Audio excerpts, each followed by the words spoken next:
I've said this many times before, and I'll say it again. No one group of people have a monopoly throughout history of suffering in the United States. Different ethnicities have suffered at some point in time for being what's called the other. And the Japanese were no exception. We usually talk about anti-Chinese sentiment, but we know that the Japanese were no exception. And World War II is an example of that. I chose Gordon Hirabayashi. I guess I have a certain affinity for him because he graduated from my alma mater, the University of Washington, and because I think his story is remarkable. And it's about the struggle and the fight to be recognized as an American. Okay. I'm going to list the link below if you want to guys go and read his biography. But he was born in Sandpoint, Washington on April 23rd, 1918 to Shungo and Mitsuko Hirabayashi.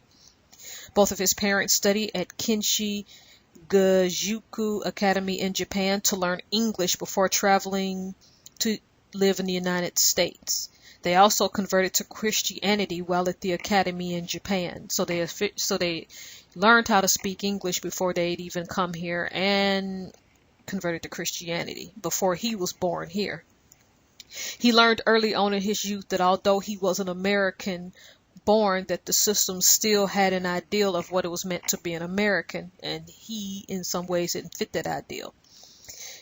In his youth in Washington State in 1921, a new law was passed, taking away land from illegal immigrants, thus affecting the Japanese.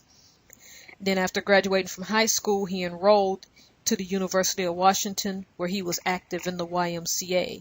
He earned a fellowship to attend a conference at Columbia University in the summer of 1940, and went before returning home to voluntarily register for the Selective Service as a conscientious objector.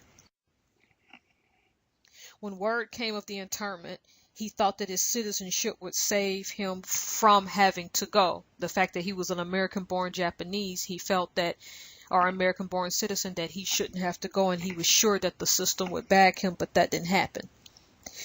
When in his camps, he disobeyed curfew, and a diary he was writing was found proved such. He was indicted for violating public law number 505, which made violating the code a federal crime.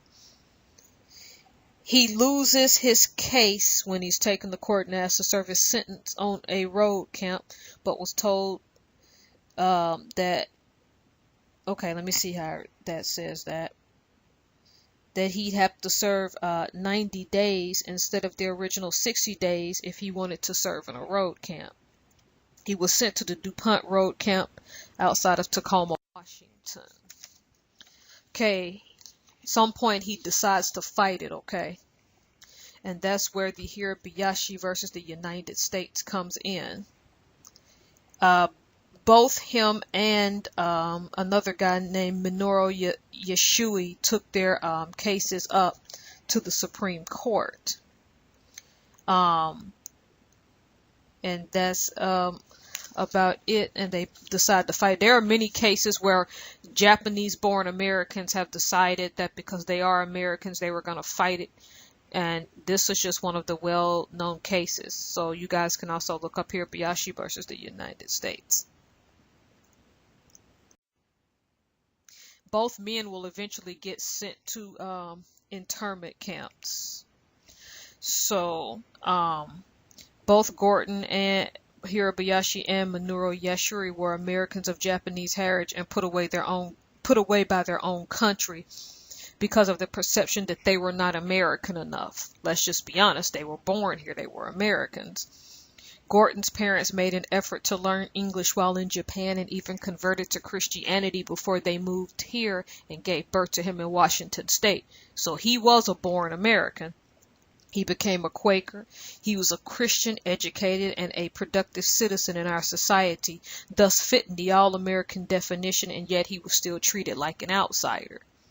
And I tell people the reason I bring this up is because the Asians again are becoming the highest growing group of people in the United States, and we've already seen again. gone into this with Nina Dalvalori, you'll have to see my other video with Vincent Chan about that, in which I state we have a chance to make things better than they once were in the past, and to never let something like this happen again. Alright, so thank you guys so much for listening. If you have any questions, comments, please feel free to leave them for me, and God bless.